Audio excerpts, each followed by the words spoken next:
Okay, this is Jared VK3BL full rate my radio, and let's have a look at this little IC-7300. No, wait, it's an IC-9700, the VHF and UHF all-mode transceiver featuring the 2 meter band, the 70 centimeter band, and the 23 centimeter band, or 1.2 gigahertz.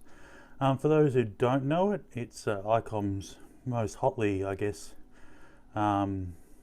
awaited receiver release of 2019, probably one of the hottest hottest releases in the amateur radio world this year, I'd say.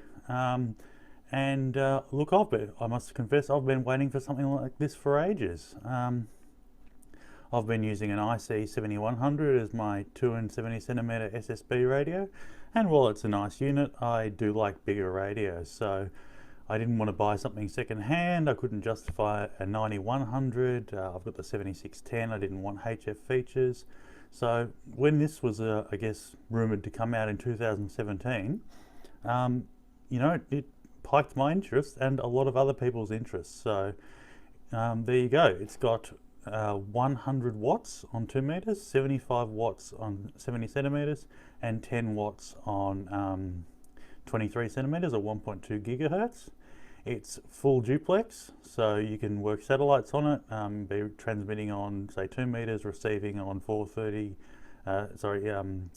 70 centimeters, and it also has D-Star, and this is quite interesting. When Icom discontinued the ID1, the 1.2 gigahertz D-Star radio, which was the only one that did digital data mode at 128 kilobits over Ethernet, I thought that might be the end of digital data mode, but it's come back in this radio, so it'll be interesting to see if anyone really does anything with that.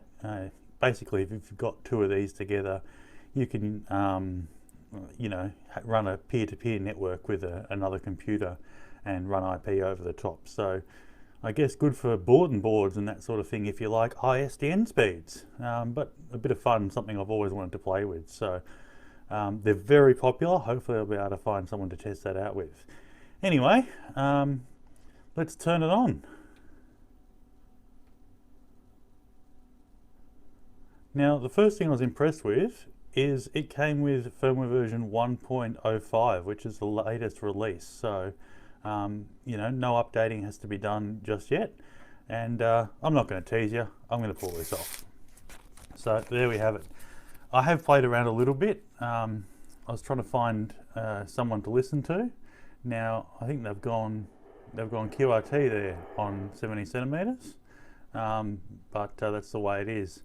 Now, as you can see there, you've got your main receiver, you've got your sub receiver, and you can change between them by pushing these your volume knobs there. So both these, instead of one being a twin passband like it was on the 7300, this is main AF RF with squelch, and that's sub RF with squelch. Now it has off there as well, so I wonder what happens if we push and hold. Okay, so if we push and hold, that'll turn it off too. So there's another one that just learnt that. Now, if you saw the unboxing video, you'll know that the two manuals combined are 269 pages long. So there's a lot of reading to do there and a lot of stuff I can't possibly cover. I just got the radio on my desk. I don't even know how to use it myself, but I just wanted to, you know, show everyone. So same sort of microphone, same microphone as the 7300. This is the one that came with the 9700. I went to get my 7300 radio microphone, just to realise I'd sold it.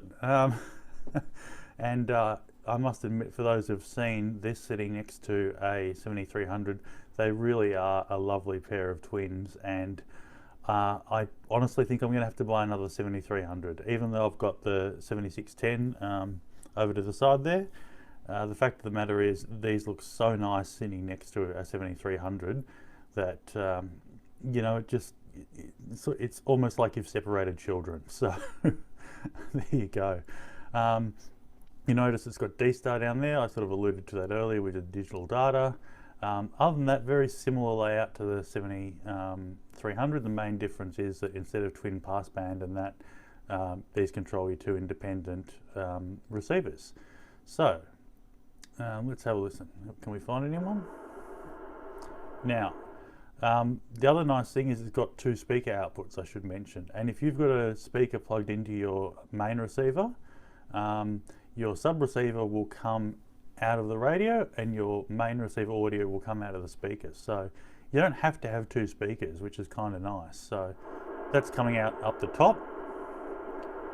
That's coming out from the radio. You probably wouldn't be able to hear that on the microphone there. But when you turn it on, the display doesn't really sort of show you much. Let's have a look what the multi-knob says. RF power, 100% there. So it's in percentages. Microphone gain, monitor.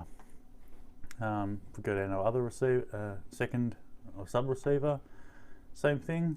Oh no, that's on 144 as well. Okay, so that's still going to, you're only going to transmit on that one, it looks like, but I'll have to look that up.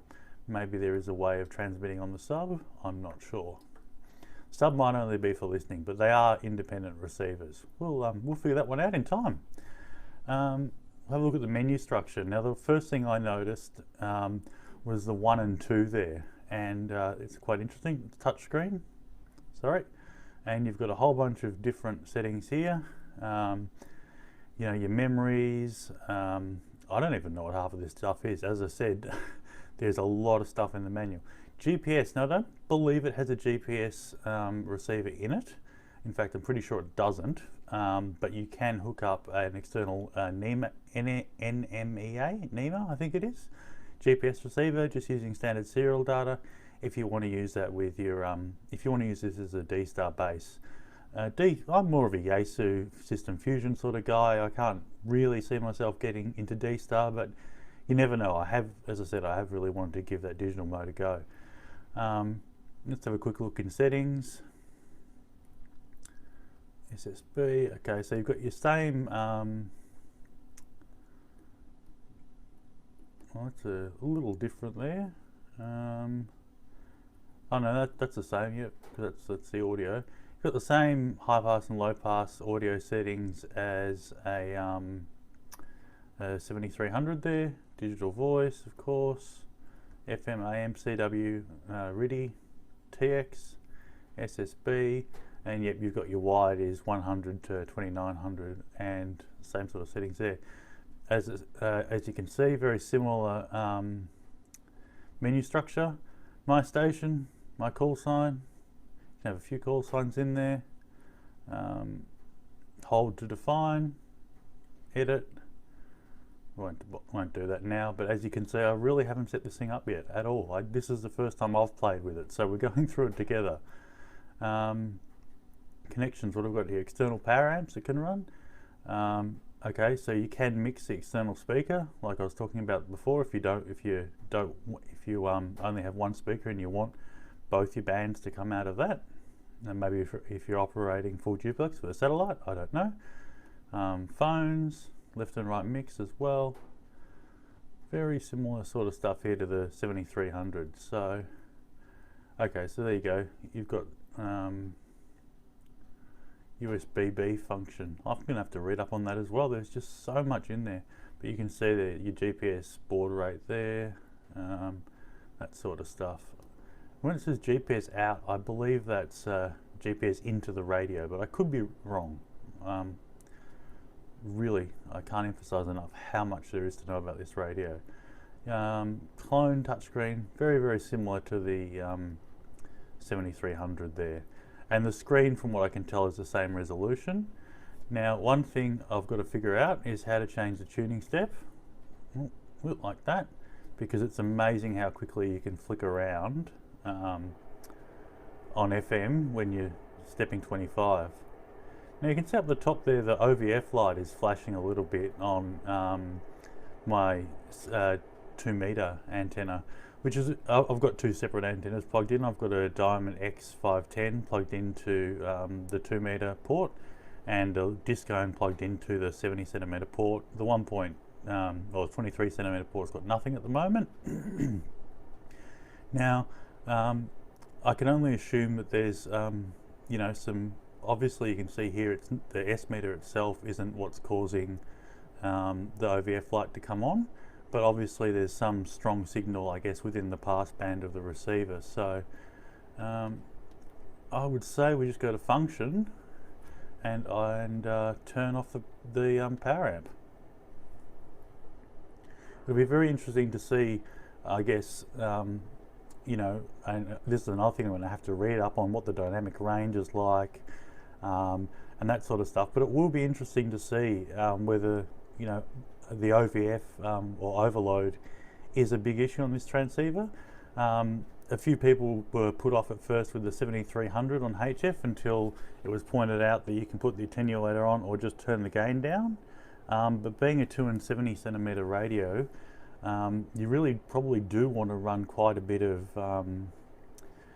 you probably do want to run your preamps. So it'll be, as I said, it's quite interesting to see. I don't know whether that's impulse noise or what. I haven't played with the radio yet, but that was one of the first things I noticed. AGC's on fast, and anyway, let's just see if we can find it. Someone.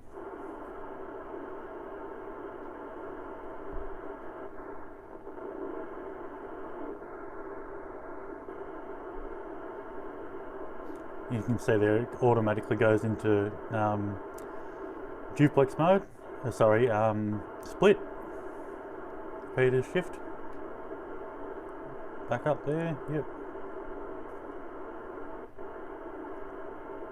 Now that tuning rate looks quite slow, but if you use the standard tuning steps, you can see you can go through the whole band in, you know, a couple of seconds, and I'm sure that I'd be missing stations if I was doing that. So one of the things I'll want to look at is basically what sort of tuning steps are available to get the most out of the nice big knob I've got here. And I'm also very interested in the memory section too. I've got to still have to read up on that, how many memories can be defined, that sort of thing. Couldn't find anyone on 2 meters. Let's have a look on the sub receiver.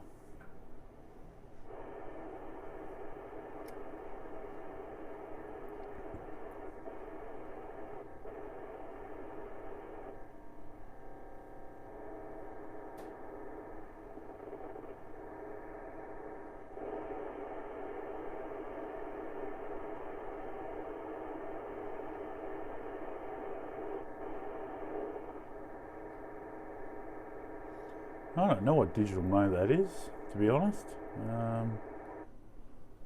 So it's not D-Star. No. You can see how much I know about D-Star.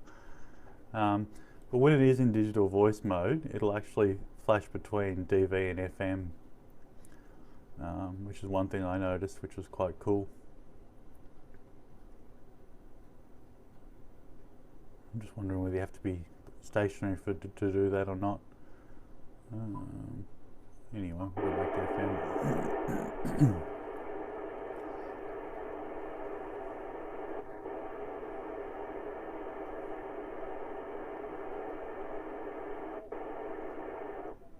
There we go.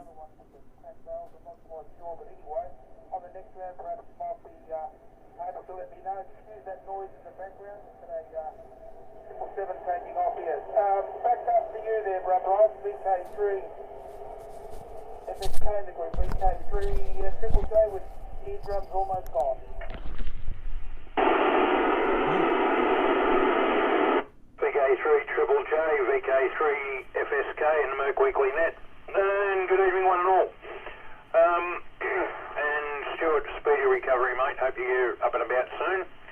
And Richard, yeah, get some shut-eye. And actually, saying that to Richard,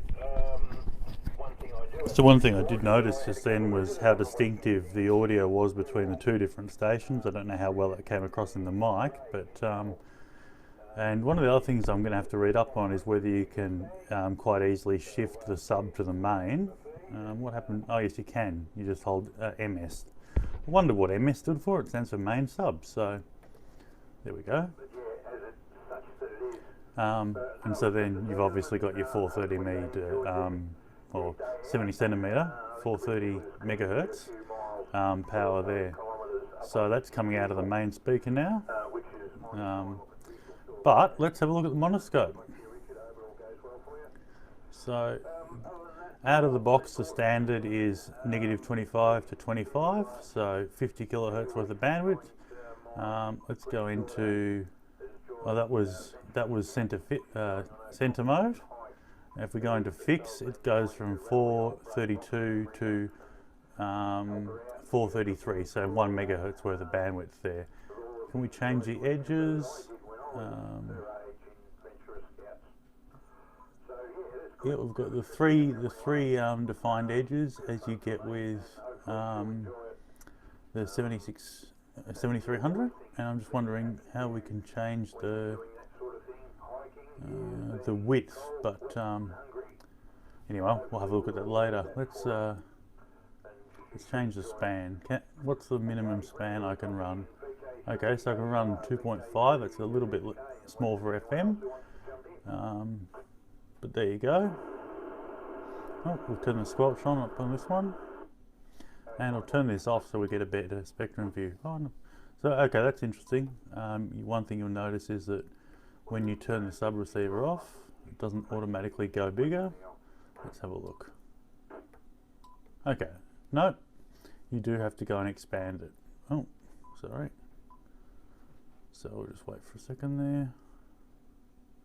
Let's have a look. No, can't hear the other station. I don't think I've knocked any. Oh, maybe I have. Let's have a look. No, everything's gone quiet. What have we done?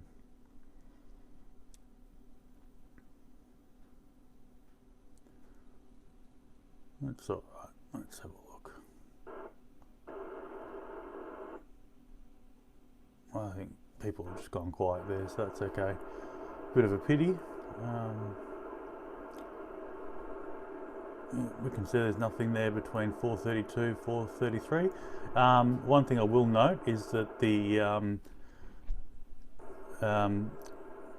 text is very, very small. So just even for someone, I wear glasses, but just I'm about a foot and a bit away from it, and on an angle there, I sort of have a little bit of trouble reading it. So I'll just turn that down for now.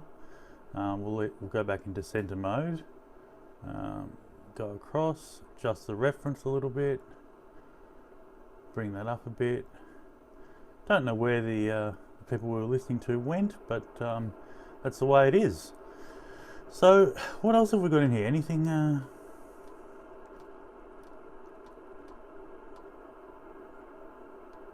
Functions, okay. Oh, we've got 2 pages of functions as well. TX power limiter, duplex mode on and off, notch filter, noise reduction, going to be nice for SSB use. Really can't wait to give this a try on SSB. And IP plus, that's going to be the other thing that will be interesting to see. Okay, have we got people coming back? Well, someone dropped a carrier anyway.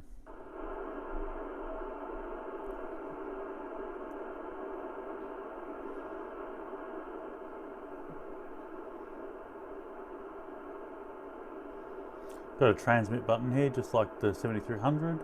Very, very similar. I do quite like this. As I said, for me personally, SSB use is why I got this radio. I can't wait to give it a go.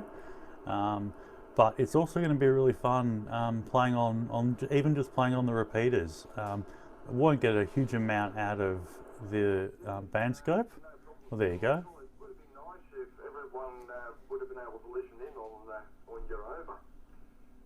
It's quite pleasant to watch, to be honest. As I said, the audio is nice and distinct, but what I want to have a look at, which isn't in function, it's on menu, is the audio scope.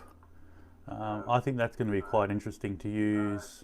Turn the monitor scope off, expand that up. I want to try and change the level a little bit there.